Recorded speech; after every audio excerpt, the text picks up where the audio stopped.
Armageddon!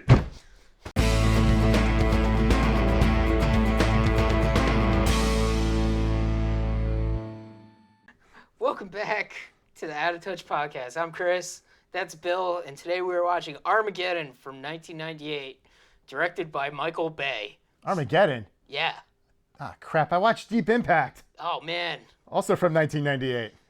Yeah, that was a weird thing that happened. But Armageddon, yeah. What a stupid, stupid movie. It's a movie that I remember fondly because it had a lot of toys. And for whatever reason, I guess those toys were cheap, and that's why I had them. I can't, like, were they just like Hot Wheels or something? They were like little micro machines, like not... like the armadillo and like the guys in the spacesuit and stuff. It's like not a movie I would picture making action figures from. They were like little micro machine guys I had. I don't know. I really liked them. Okay, then. The movie might not live up to the toys, but I still like the movie, but it is 100% schlock. Yeah, no kidding. What'd you think of it? Did you love it? No.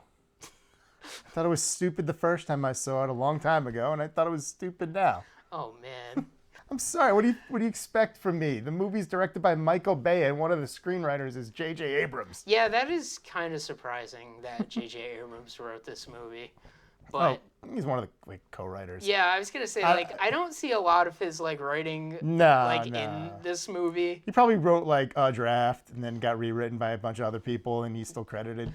Yeah, I mean, what can you say about this movie? It's about a meteor is gonna hit the Earth. Asteroid, yes. Although the asteroid it's kind of ridiculous looking. It looks like. Looks like hell. It's like degassing everywhere. It's all like spiky and shit. I don't know. It's visually cool, but also ridiculous. But well, I like the movie. I mean, the movie is ridiculous, but that's what I love about it. Space dementia. I mean, that's one aspect of the movie, but they brought a gun to space. I mean, why would there be a gun? You can't even use a gun in space. They're not on Earth. They're on an asteroid. It has different gravity. They made it a plot point that the gravity was different so Ben Affleck and those other guys could jump a thing. But I'm supposed to believe that William Fichtner could just shoot Bruce Willis in the head with normal? That bullet might not go in slow motion or something like that? I mean, it still has inertia and shit, but... But why do they have a gun? Why did they bring a gun? Because movie. But because it's a stupid movie. It is a stupid movie, but I love it. It's great. So stupid. Essentially, the movie is asteroid's gonna hit Earth. They need to get a nuclear bomb to the asteroid, and they need to dig a hole. So they get the best hole diggers in the world, which are these guys from an oil platform, and just a ragtag bunch of idiots. And hilarity ensues. Is that what you got from this? I mean, it's kind of funny sometimes. Look, I'll give this movie one thing. It's got an amazing cast. Yeah. I mean, you got Bruce Willis, Billy Bob Thornton, Michael Clark Duncan, Steve Buscemi, Keith David. Owen Wilson. Owen Wilson's in this movie for 10 minutes. Ben Affleck. Baby Ben Affleck. It is baby Ben Affleck. He's so young looking. Yeah. He's only a few years removed from having sex in an uncomfortable place. What, like the back of a Volkswagen? What? It's a Mallrats reference. Okay. Neat. Yeah, it's funny rewatching this movie because, I don't know. I've always liked this movie. I had a poster of Armageddon from McDonald's in my room for way too long. Oh, my God. I mean, I remember seeing the advertising, the shot of, the astronauts, and I feel like that got spoofed a bunch. Yeah. I mean, they have cool spacesuits. They're fun characters. I always like the part where, they get recruited by NASA and they're almost telling the government their wishes. I mean, it was kind of funny. They're no, none of them ever want to pay taxes again. Which is fair. I mean, yeah. I mean, you're asking them to risk their lives to save the entire world. You should be these should be just made men forever. Yeah. I mean, the movie is ridiculous. I mean, Bruce Willis is I don't know. He's drilling expert. He's an oil drilling expert and also lives on an offshore oil platform and tries to kill Ben Affleck because he's dating his daughter. Yeah. And It's like ridiculous that he's shooting him while like Ben Affleck's going through the oil platform. Yeah. And I will say, parts of the movie that do drag it down, and maybe this is like a little kid in me, but all the stuff with Ben Affleck and the girl is just like annoying, and I don't like it. I get that. I was kind of skimming some stuff. Apparently that's got like beefed up because Titanic. Oh, okay. But also, I don't know, it didn't feel like it was that much of the movie. It really isn't. Honestly, I kind of fell into the beginning is very weirdly paced. It is. Because like right away, it's like everything's normal in New York City. Oh my God, meteors everywhere. Oh God. Got the fun guy with the dog and a bunch of shots that look like they're from Transformers, but. And then some shots that have aged horribly. Yeah. And uncomfortably. I almost want to say this movie is almost more montage than movie. A little bit, especially in the beginning. Yeah. Because they're constantly jumping between mission control, Billy Bob Thornton being like, what's going on? What are we doing? What are we doing? And like, what's going on like with Bruce Willis and the oil platform? It feels like there was two separate like extended sequences that someone decided, oh, what if we just edited them together and just kept jumping back and forth? Especially when they recruit Bruce Willis and he goes to round up his crew. It's like, I mean, they were just on the oil platform. Wouldn't they all just still be there? Except for Ben Affleck, who you fired. But when you find Ben Affleck, he's already starting his own business. It's been 2 days. I know. It's like it's too weird. It feels like the beginning stuff should have happened on the oil platform. Ben Affleck gets fired. Burger. We skip ahead. The disaster happens in New York. Then they recruit Bruce Willis. And then he goes to round up his crew again because some time has gone by. It's all over the place. The structure is a mess. I mean, there's a lot of logic holes in this movie, No especially kidding. since like there's a meteor shower in New York, and then like everybody's like not aware of like a bigger asteroid coming. And it sounds like it wasn't just New York, Yeah, but they only show New York. Yeah, they try to keep it a secret. an asteroid. I would assume you would be able to see it when it was like pretty close, but I mean, that one guy saw it. That one guy who's in the movie for no reason. oh yeah, and he has like the weird exchange with his wife. and Why is it's that just, in the like, movie? I don't know. There's a lot of The weird. movie's 2.5 hours. You could have cut that. There's a lot of kooky characters in the movie that kind of show up once, like the guy with the dog at the beginning, and Yeah. Godzilla gets a brief cameo in the movie. I think I had one of those toys. Yeah. It's a strange movie. It really yeah. is. But I still like it. I don't like it. It's pretty dumb. It's kind of funny. I too. like the cast. They can be entertaining. Yeah, But the movie as a whole is pretty dumb. it is dumb. It's But very dumb. I think it's better than Deep Impact. But I haven't seen Deep Impact in a long time. I never saw Deep Impact. Is Yeah. that the one where Morgan Freeman's the president? Yes. Yeah. Yeah. Sounds like a better world. It's kind of very much like Independence Day vibes too. I mean, this is like, what, 2 years removed from Independence Yeah. Day? So, yeah. It's like Of course the whole, it is. The whole world has to unite against like this like threat. Yeah. You know, Oh, yeah. it's got a lot of that. Yeah, they try to sprinkle in that, like, saccharine, like, earnestness. But then, Steve Buscemi's talking about, like, I didn't know how old she was. Yeah. What the hell? Yeah.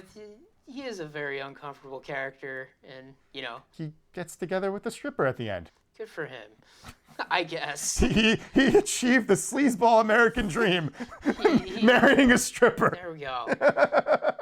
I mean, like, he survived space dementia, which is one of the dumbest things in the movie. It comes out of nowhere too, because he's fairly like, yeah, he's like a weird kind of creepy, but like he's mostly normal. But then he's like, why do they have a Gatling gun? I don't get it. Yeah, I was just like, why did the armadillos have guns on them? It doesn't make any sense. I mean, okay, I get the handgun is stupid, but it's like presented as this like extreme worst case scenario thing. It's like, I got this handgun. Yeah, well, I got a Gatling gun outside. What are you gonna do? Like, why? Yeah. Why is there a Gatling gun? I don't know, but that's probably why the toy was so cool.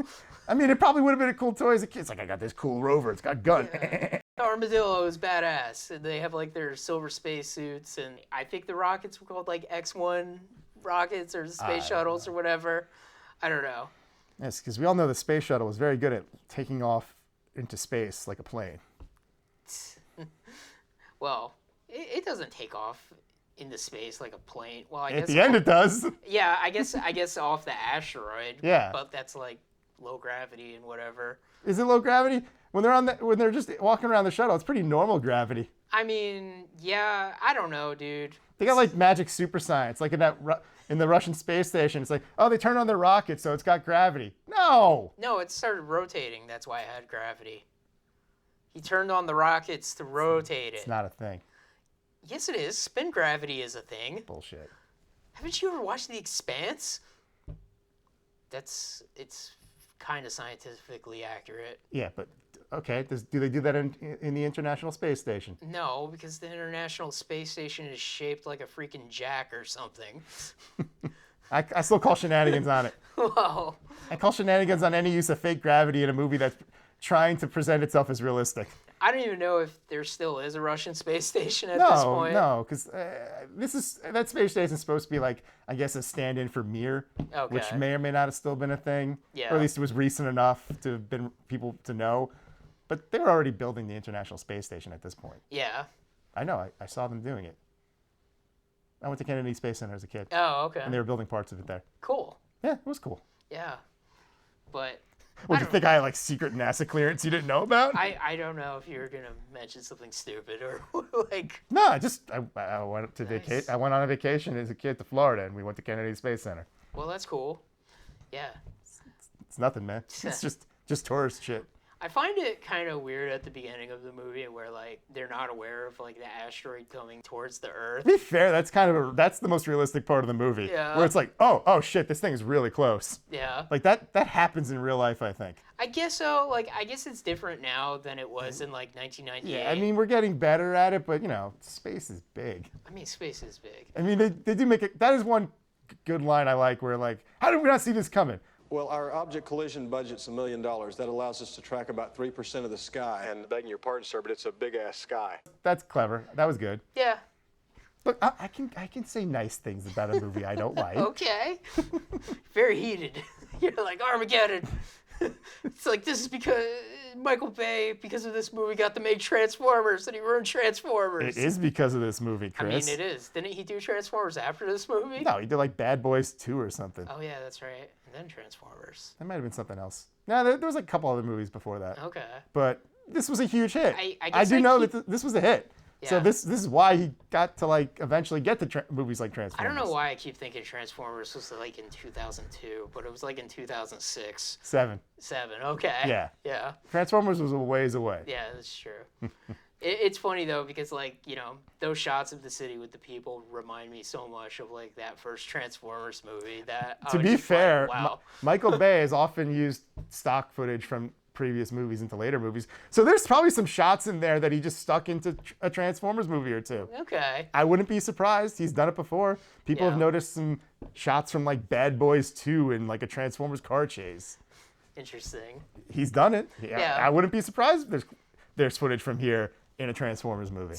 But yeah, it's such a weird movie, but I don't know. I like it. Like it's funny too because this is one of those movies that like, I never think of Bruce Willis with hair, and I'm like, oh, he has hair in this movie. It's like the last bit of hair he had. Yeah, I was like, Bruce Willis with hair. There he is. I found him. It's like the tail end of it. Yeah, Because once the 2000s hit, he's shaving. yeah.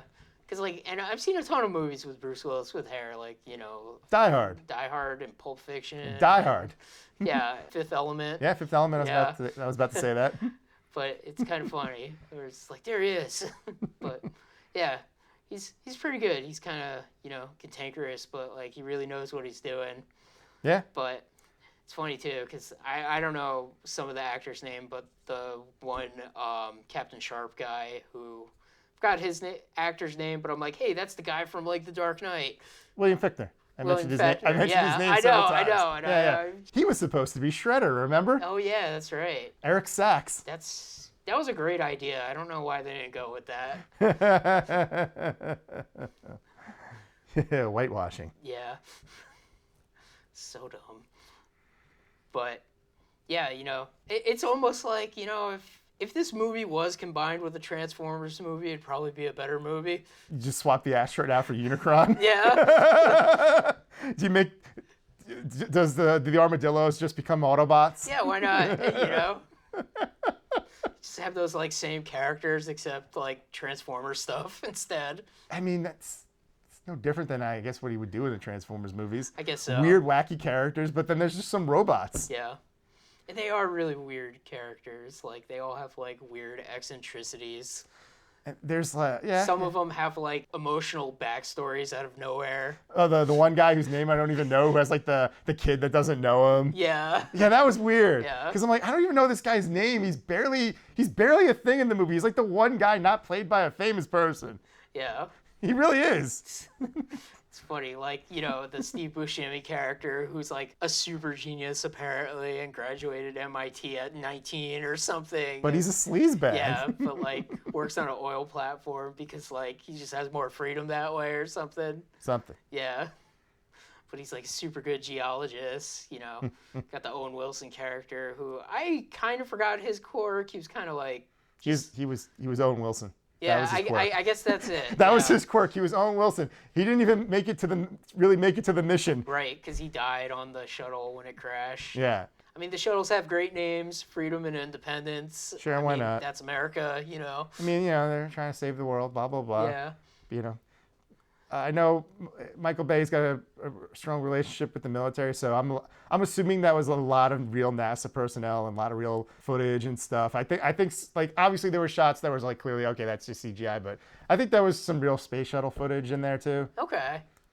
Yeah, I mean, I don't know if you got the like, you know, film at like, you know, whatever the Houston Space Center is. I think they filmed a little bit, but there was also like I think just like a set because it probably just looked better. Yeah.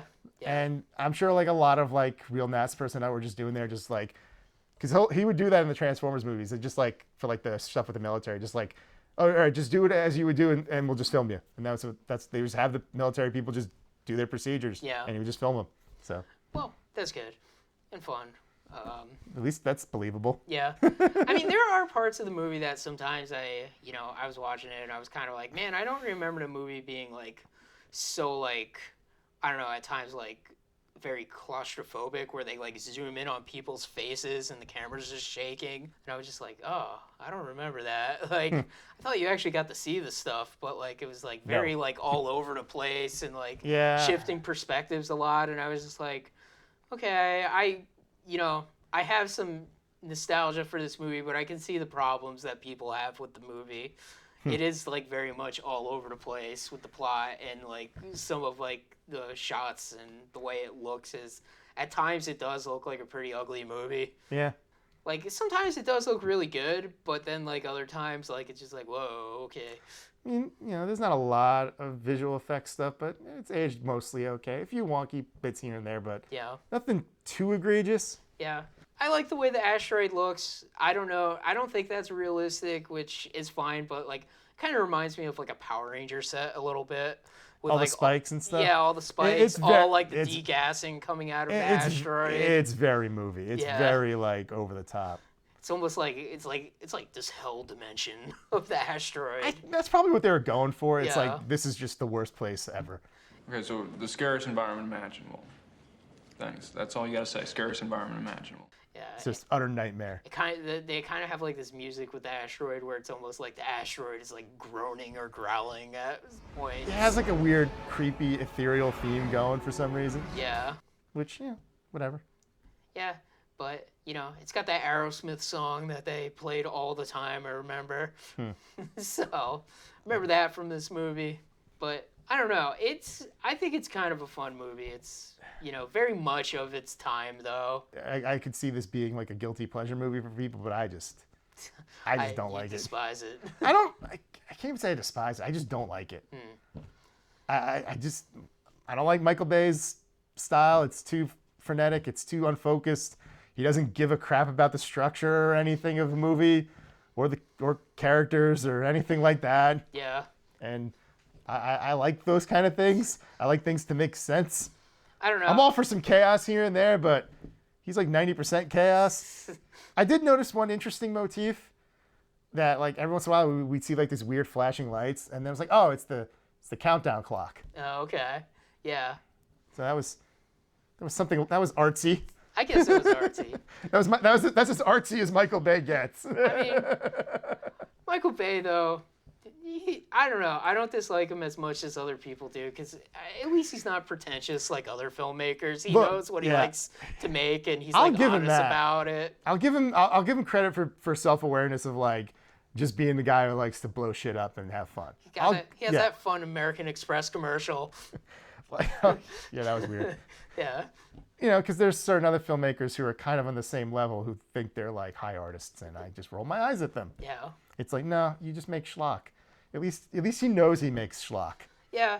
And every once in a while, I think Michael Bay does make a movie that actually is like legitimately good. I mean, I did like The Rock. Yeah. Have you ever seen The Rock? I've not seen The Rock, but I've seen Pain and Gain, and that's probably my favorite movie of his. Probably would change if you saw The Rock. Okay. I mean, you got Nicolas Cage and Sean Connery teaming up. Come on. That alone is like, okay, you got my attention. And at least with this movie, too, like, I still like it. It's got all problems, but, like, I think the characters are fun enough. It's got enough, like, weird stuff going on in it. It's very schmaltzy. Yeah, I like Keith David being, like, the military man. Like, I mean, he's just pretty much good in everything I've seen him in, you know. You know, Bruce Willis is pretty good, you know. I can't fault his Michael performance. Clark Duncan is hilarious in that one scene where he's, like, crying during the psychological evaluation. He's one of the bright spots. Michael Clark Duncan was hilarious. Yeah. He was great. You know. But, you know, it's fun. It is mostly montage at the beginning, but, like, I don't know. You know, the movie's kind of thrilling at times. It's kind of, it's a little long. It kind of, like, needs, like, it feels like it should have been, like, a little shorter at points. It's kind of like... maybe trim out the random guy at the observatory. You didn't need that. Yeah. I think sometimes it keeps, like, escalating too much, though. I mean... We have enough tension, but I guess they felt the need, we gotta blow something up. Let's blow up Paris. Yeah, because it's like, you know, we got cities being destroyed. We have an asteroid going towards the Earth. It almost seems like with their mission to the asteroid, everything that can go wrong does go wrong. Like the fuel thing explodes and the Russian space station explodes. One of the shuttles crash lands. Yeah. You know, the drill where they land is like not like the type of rock they wanted to drill into. It's iron, it's too thick. Yeah, the drill bit keeps breaking. You've got, you know, William Fichtner having his like plan B where they're just gonna detonate the nuke on the asteroid if they didn't get to a certain depth in time. And then on top of all that, it's like, oh, you got the thing with the nuke. Then they finally do drill. And then you have, like, the thing where the trigger doesn't work now. Well, don't forget the armadillo explodes, so they have to... Yeah. So, thankfully, Ben Affleck and Michael Clark Duncan and the other guy survived. Yeah. So they bring it over. It just, like, keeps, like, escalating to the point where it's like, oh, my God. Somebody's going to stay behind and die. Ben Affleck's like, oh, no, I got the short straw. Bruce Willis is not on my watch. Yeah. Yeah, because, like, Bruce Willis... It's like, Ben my Affleck, name's on the marquee. I'm getting the heroic sacrifice. Yeah. And then, not only that, but it's like you got the scene where, like, at the very end, it's like Bruce Willis has to detonate the bomb on the asteroid, and it's like... Even that can't be straightforward. Yeah. He's got to fall down a crevice. Yeah, he gets, like, blown back, and then he's got to find the detonator, and it's right before it hits this, like, you know, zero barrier or whatever. The point of no return. Yeah, where if he detonates it before it hits this barrier, it'll hit the Earth no matter what. Yeah. So, it's kind of like, oh, so much tension. Oh, my God. It's like too much. It's like, it is kind of like his, you know, Steven Spielberg does a lot of like tension in his movies, but this is like almost like too much. Like, yeah. Like it, like nothing has time to breathe because it keeps like getting more and more escalation. So it's just like too ridiculous, but that is part of the reason why I like it. But yeah, it is a shock. I mean, it keeps your attention. I'll give it that. Like, you're not bored, you know? Not bored. Rolling my eyes sporadically, though. It's going, oh, my God. I mean, space dementia is the dumbest thing ever. Like... Space dementia coupled with an inexplicable Gatling gun. Yeah. Why? It is kind of insane. It's a drill. I know. It's meant for... Why is there a gun? I don't know. Just don't get it. I understand rule of cool and all that, but like, come on, it's a gun. It has one function. I don't know. It's just like, did they think they were gonna encounter aliens or something, or You better watch out for asteroid creatures. I mean, it's like we could be in the alien predator universe, so there might be xenomorphs on this asteroid. Yeah. We gotta be prepared. But it's insane. You know, it's one of those things too where you wonder if like asteroid was gonna hit the Earth, like would humanity actually be able to get their act together to like stop it, or would we just be fucked? We'd be fucked. They did have that one mission like a year ago where they did successfully redirect an asteroid. Yeah, nobody cared. We're still fucked. I guess that's true. I don't know. It's kind of patriotic too, where like it's, you know, mostly like America taking point on this. They do like mention like towards the end of the movie, like, oh yeah, like EU and Japan helped too, but we don't really see that in the movie. No, not at all. Also, like the Russian space station helped it, but it's like all like janky and broken, and there's only one astronaut up there. For some reason. Yeah. And the inside looks like, I don't know, the set from one of the Alien movies, if I'm being honest. Yeah, pretty much. It's got all like tubes and stuff going all over the place. And everything just breaks and the place blows up. Yeah. It's a crazy movie. I don't know what else I could say about it, except I think it's fun. I think it's stupid. I think it's the better asteroid movie that came out in 1998. But maybe I should watch Deep Impact again. You'll probably watch and be like, I hate both of these movies. I don't know. I don't even remember if in Deep Impact, like, the asteroid hits the Earth. Like, I've never seen Deep Impact. yeah. I don't know. They showed us this movie in school for some reason. Armageddon, really? Yeah, you know, like, hey, we're watching a movie. We're watching Armageddon. I'm like, oh, God. Even as a kid, you're just like, this guy. I can't even, I just remember watching it and not liking it. Okay. And then I think I tried watching it years later and be like, no. I guess it's not for everybody, but it is kind of fun. And, yeah, I don't know what else to say. I guess that's the Out of Touch podcast for this week. Beware of asteroids. But we ain't going nowhere because this is a Catholic jam.